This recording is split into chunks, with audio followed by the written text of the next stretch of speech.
There are few albums that can claim to have truly defined a generation. But over 20 years ago, a debut record did just that. Mixing raw emotion, groundbreaking soundscapes, and lyrics that tapped into deep personal struggles, this album became a lifeline for millions. Now, as the band behind it reemerges with new music and a new vocalist, we'll explore how this first masterpiece came to be and why its influence still looms large as they stepped into their next chapter. Let's take a look at the stories behind Hybrid Theory.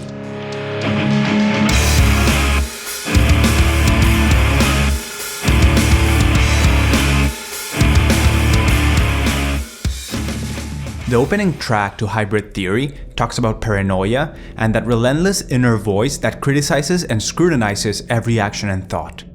Mike and Chester paint the idea of a third person living inside of us, who watches and judges all of our movements.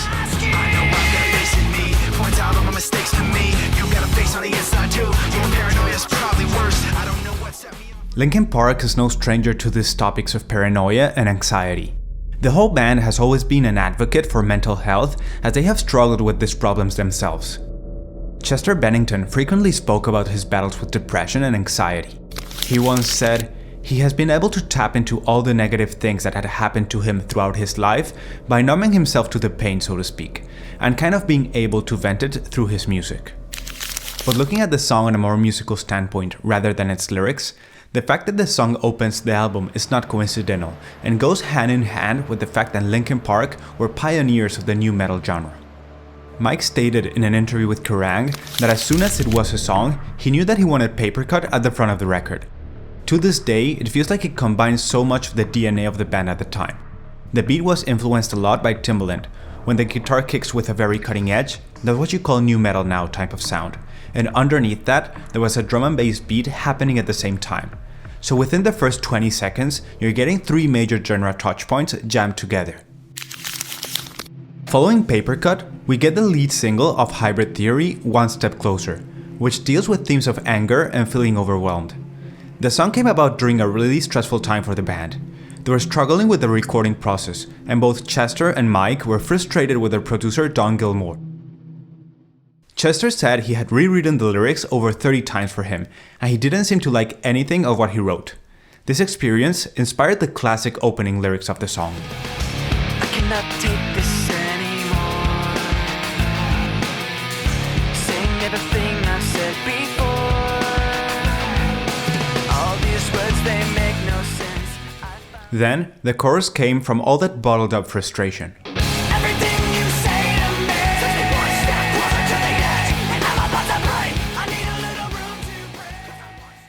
We're then followed by With You, that touches on themes of emotional attachment and the lingering presence of a past relationship and connections with others.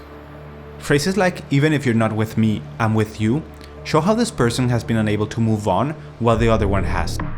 Though there are no comments on who inspired this song or if the lyrics are purely fictional, the song itself is really important for the band. It is one of the first tracks in which the band experimented with mixing rock with rap elements, which eventually became a hallmark of the album and their music as a whole. And now, still talking about relationships, Points of Authority takes a look at a toxic and abusive couple. You love the way I look at you while taking pleasure in the awful things you put me through. The song delves into the themes of self-reflection, personal growth, and the destructive cycle of blame and manipulation in relationships. One standout lyric is that of the chorus, where Chester sings, "You like to think you're never wrong." Here, he encapsulates the other person's unwillingness to admit fault and their self-righteous nature. Now, let's talk about the fifth track of the album, Crawling, which got the band a Grammy in 2002 for Best Hard Rock Performance. This song is extremely raw. Chester even classified this song as the most literal he'd ever written for Linkin Park. It reflects on his personal experiences with substance abuse from a young age. The lyrics metaphorically represent the sensation of something crawling under his skin, a common hallucination experienced by those using methamphetamines. Then, the chorus itself not only symbolized the struggle he faced, but the scars represent the lasting impact that they left on him.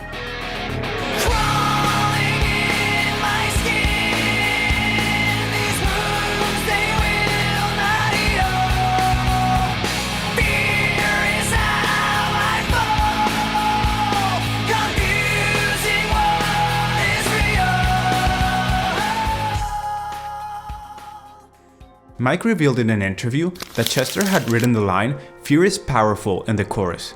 And when he asked the producer Don Gilmore how he liked the new song, he said, "It's good. I really like that new line, 'Fear is how I fall.'" They were both like, "Oh yeah, that line." He heard it wrong, but he heard a really great line by accident.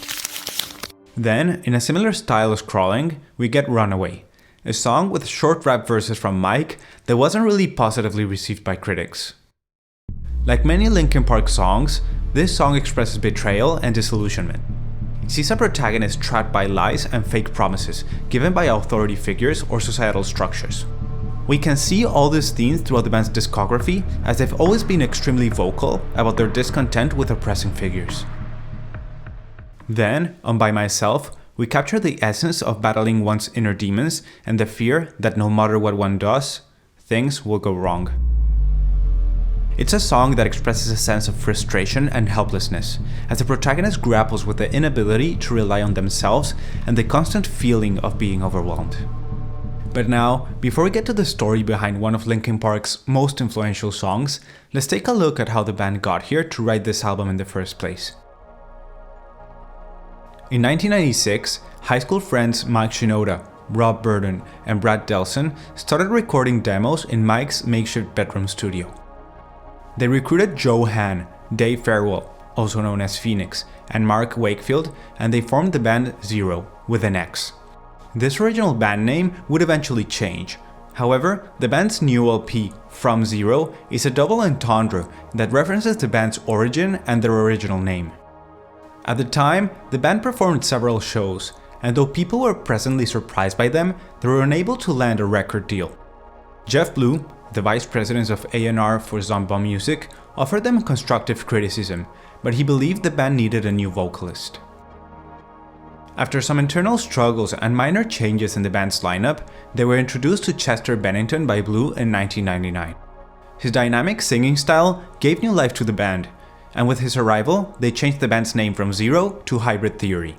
And after a few more changes in the lineup, it was proposed for the band to change names again, in order to avoid confusion with another existing band at the time called a Hybrid. The band landed in Linkin Park as an homage to Santa Monica's Linkin Park. They initially wanted to be called Linkin Park, but they changed the name to Linkin in order to acquire the internet domain linkinpark.com. I mean, it's the late 1999, early 2000s, the internet was starting to boom at the time. But before releasing their first album, labels were really skeptical of the band's fusion of rock and hip-hop. Many labels tried to get Mike Shinoda out of the band and encouraged Linkin Park to do a straight rock record. However, Chester supported Mike and refused to compromise their vision for the album. Then, on October 24 of the year 2000, they released one of the most influential albums of all time, Hybrid Theory, which of course is an homage to their previous band name. Now let me tell you a little story. Mike once confessed that while writing for this album, he locked himself in a really shady rehearsal space in Hollywood, which at the time was full of drug dealers and prostitutes. Now it's all fancy restaurants, but back then, you wouldn't want to walk around at night. He wanted to stay overnight and write there because it was where they rehearsed, and all of the gear was there. There was no windows, so he was in a weird daze, and eventually, the guy showed up and asked, "How did it go?" And after playing the piece, Rob said, "Knowing you were here last night writing, I was thinking we needed a melodic song that was more timeless and universal and that would be bigger, in a songwriting style, than anything we've done so far. And you did it." The song was of course, in the end, Linkin Park's greatest hit. The song reflects on the futility of effort and the inevitability of failure, despite one's best efforts. The band has not stated the direct inspirations for the song, but several interpretations have been made. The first interpretation is that of a struggling relationship, where someone invests significant time and effort only to realize it was all in vain. The song highlights the emotional toll of unreciprocated love and the realization that some efforts are ultimately futile. A second interpretation is that of the struggles the band went through to make a name for themselves in the music industry. How at the start, despite lots of efforts, it seemed like it was all in vain. We can clearly see both these ideas of frustration and resignation throughout the lyrics. I tried so hard and got so far, but in the end, it doesn't even matter. Funny enough, even as this song ended up being the band's greatest hit, Chester always said he didn't get it. Mike said that Chester didn't get it and he didn't love that song. He always said, "I never got it. You guys should never let me pick singles," because he never thought it would be as big as it was. Then, in the following song, we see how the band expresses their frustration towards people who exploit, manipulate, and take advantage of others. The track opens with a metaphor that symbolizes this imbalance in relationships. I watch how the moon sits in the sky on a dark night, shining with the light from the sun. The sun doesn't give light to the moon, assuming the moon's gonna bow with one. It makes Mike feels like the sun and the moon operate the same way they have always done, without feeling like they're doing each other a special favor. Then, he extrapolates this idea on how other people around him always do unsolicited favors expecting something in return. with one. It makes me think of how you act to me. You do favors there rapidly. You just turn around and start asking me about things that you want back from me. I'm sick of The song reflects the band's collective feelings of being overwhelmed by external demands and the need to find a sanctuary for their mental well-being. And after that, we get to our final stretch of the album with Forgotten, which was one of the first songs the band had ever wrote, before Chester was even part of the band. It is the only song from the Zero demo tape that has been reworked with new lyrics and used in an album. The song explores the depths of memory and regret, portraying a battle with one's identity linked to the past. This song really served as the connection between the world of hip-hop and heavy rock. Brad stated in an interview that the idea was that if you just listen to rap, maybe you'll fall in love with one of these songs and you'll discover heavy rock. Or if you just love heavy rock, this will be a gateway into hip-hop. The second to last track is unique in that it's the only track performed entirely by a single member of the band. Joe Hahn, the DJ of Linkin Park, showcases his skills by spinning and scratching over intricate drum patterns. The title, Cure for the Itch, can be a reference to the fact that one scratches an itch just like Mr. Hahn scratches his records to produce this remarkable instrumental piece. And finally, we arrive at the final track of this album, Pushing Me Away. The lyrics reflect the internal conflict and emotional turmoil of someone who feels trapped in a failing relationship. The protagonist acknowledges the lies and sacrifices made to maintain the facade of a healthy relationship, despite knowing it's falling apart. This is the last time I'll take the blame for the sake of being with you. everything falls apart, even the people who never frown eventually break down. The sacrifice of hiding in a Everything lie. has to end, you're so fine, we're out of time left to watch it. Mike mentioned that he wanted to create another melodic song like Crawling. He said he had a lot of appreciation for Depeche Mode, so he wanted to start the song with some keyboard hook kind of elements, which then translated to guitar harmonics.